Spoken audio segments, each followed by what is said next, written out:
Alright guys, so next day we are back at it. Hopefully we're going to get the 5.3 out. So I just went under there and took the bell housing bolts out of the scatter shield. That should pop right off.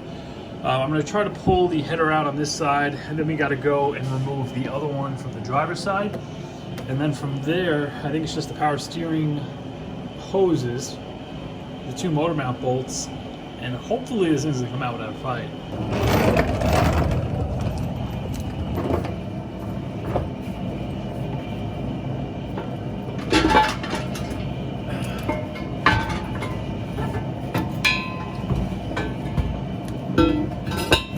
Alright, the clutch I'm just going to leave on. It should clear the firewall now that we have all that extra space up there. You know, I'm probably just going to have to leave this thing hanging. We'll unbolt the other one, and then they'll just kind of sit in here and we'll lift the engine out around them, I guess. So, motor mount bolt there and there. You can see really easy to access with all the high mount accessories. That little notch is where my F-body AC compressor used to be.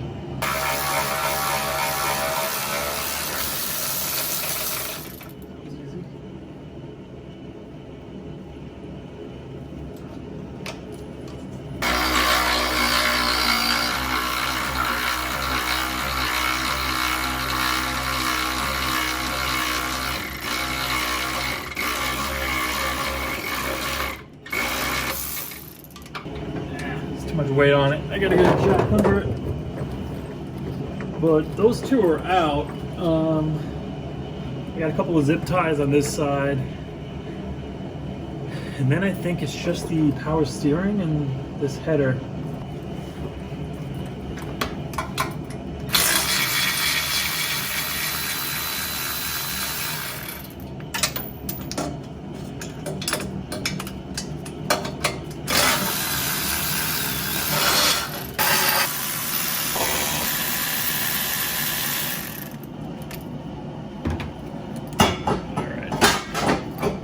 That hang out in there, and I'm using the factory 3rd gen AC hose, not AC hose, power steering hose.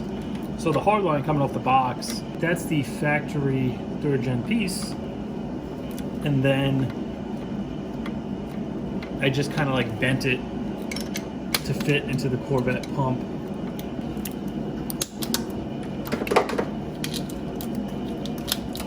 You know what, actually, I think I can just... Yeah, I'm just going to zip this off of here. Yeah, I'll just leave the pump on the car.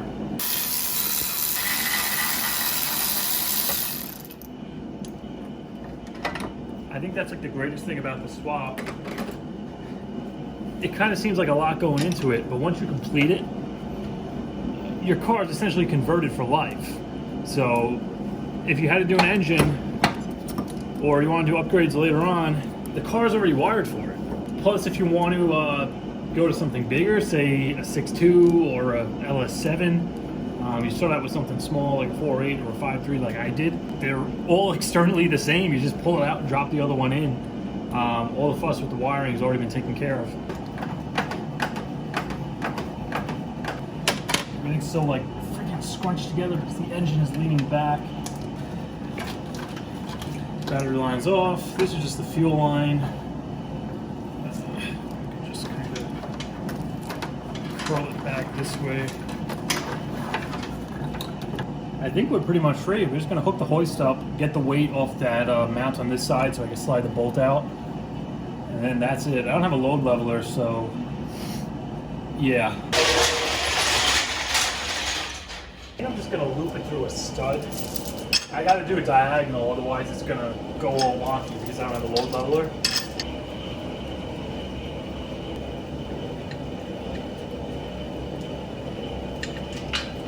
Alright.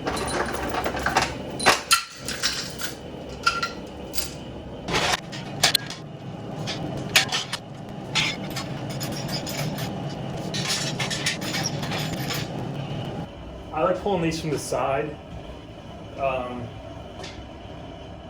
For one thing, because I have the wrong kind of hoist, I ended up buying a 3-ton instead of, I guess, a 6-ton is the bigger one. So this is essentially good for like front wheel drive cars.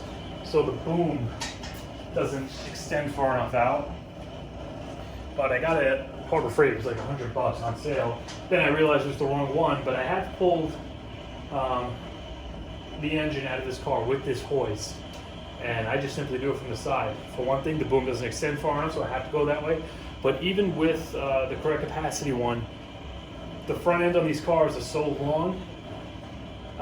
Even with the other one fully extended, the jack towards the front here, it just scrapes against the front bumper really, really bad. So for me personally, I would have to either pull the front bumper to ensure that I do not mess up that nose, or simply do it from the side. I mean, I have the long hoist anyway. It's not gonna reach that way. So yeah, I always pull it from the side. Obviously, you can't really do it with transmission, but I never did anyway.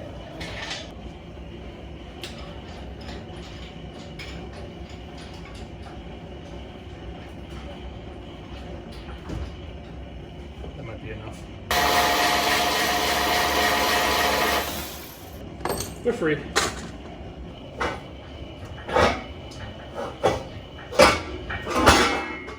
There go the headers.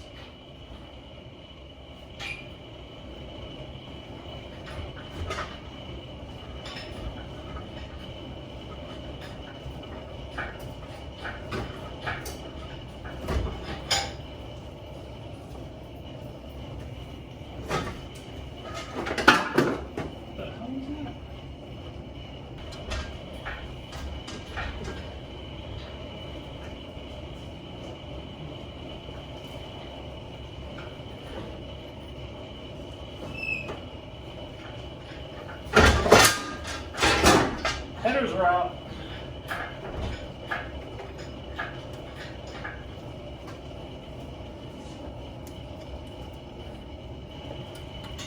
All right, one thing I know for sure I gotta disconnect is the negative going to the motor mount.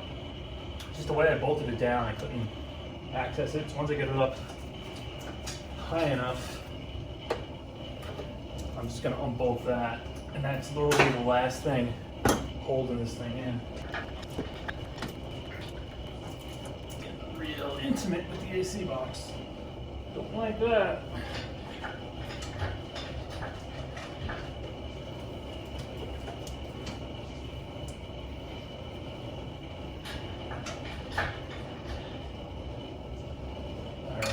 Alright, let me try to roll this thing forward.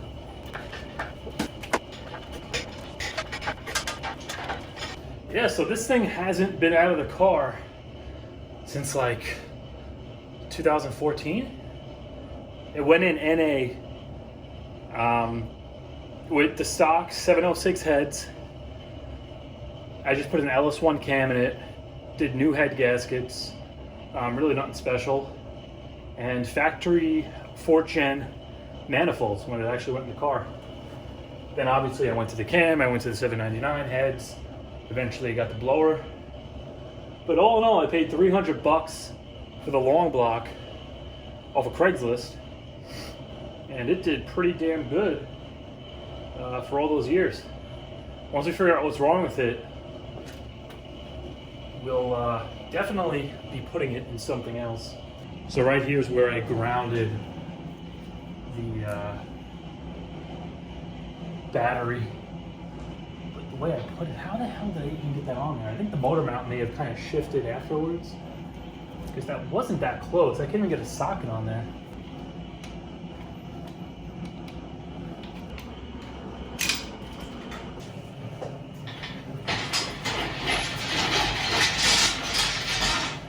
All right, it's ready to car. It drops now, I don't give a shit. Factory cross member. That's where I notched it when I was running the LS1 accessories. Now my motor mounts, these I bought years ago, like I said, back in like 2014. They're UMI Performance, and as you can see, they don't have much adjustability in them, and they bolt in the exact spot that the factory ones did. because I get a lot of messages about guys that buy motor mounts, because all the new ones, they have like a million holes where you can set it wherever the hell you want. I never used those before, so if we L-swap the Trans Am, that's probably something I'm going to run into. Well, you know what? Then again, I have the BMR crossmember, which actually has the exact same kind of mount. So I'm actually not going to have to do that. But yeah, as far as where the placement goes, I definitely just recommend calling up UMI or BMR, whichever brand you get. But if you're trying to get a general idea of which hole you need to use, I mean, just look at my crossmember here and the space between the actual bracket side of the fork and the crossmember. I mean, assuming you're using a factory crossmember, but I'll just take a tape measure here to give you guys an idea. So on the driver's side here, we're looking at the very top bolt hole to the edge. It's just a little less than 2.5. It's like 2 1/4. And the bottom here,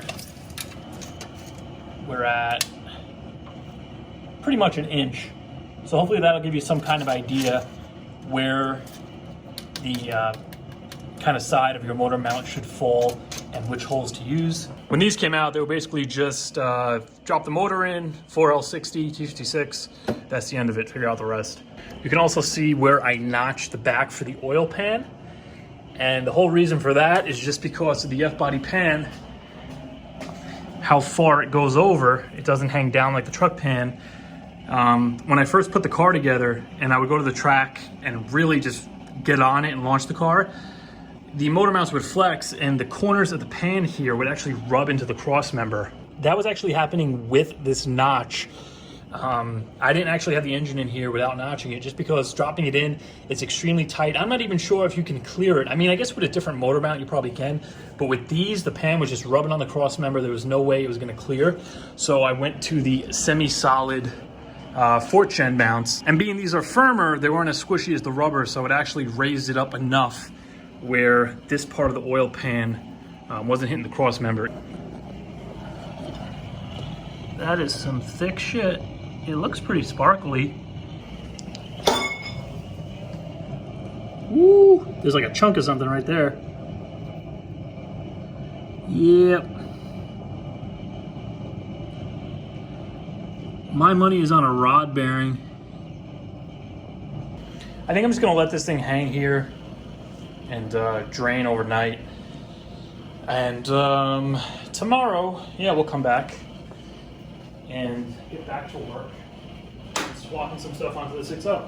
Only thing really to do in here, I'm probably gonna just run the new harness before dropping the engine in. Nothing really needs to be cleaned. You can kind of see when I painted the engine bay, the spots I couldn't hit. But honestly, once the engine's back in, you're not gonna see any of that anyway, so I could really care less. But other than that, nothing much to really do in here. Oh, I was actually thinking about rerunning the blower cooler lines, because I have 5/8 now. I might actually step them up to a 3/4. The fittings on the tank can handle it, and LSX Concepts does make a 3/4 inch quick disconnect for the blower. So I'll probably pick up a pair of those and just run bigger lines out to the back. So we got the 5.3 out. We got the 6.0 just about ready to go in. I'm still waiting on the heads. That's gonna be a separate video on what I'm doing with that. That's gonna be pretty cool once I upload that, because this car is gonna make quite a bit more power than it was before. And the best thing is we're not gonna be actually changing the boost. So essentially it's gonna do it at a lower boost level and in a way be safer, being obviously we're not running as much boost. But I think I'm gonna end this one here. Once again, if you guys don't follow me on Instagram, link is gonna be right below the video. I'm gonna have another video out for you guys tomorrow. I'm not gonna shoot on the weekend, so after Friday's video, Monday, Tuesday, the latest, you'll see another one, which is where we're probably gonna be taking the 5.3 apart to see what the hell exactly happened there. But for now, it's gonna do it for this one. See you guys in a few days.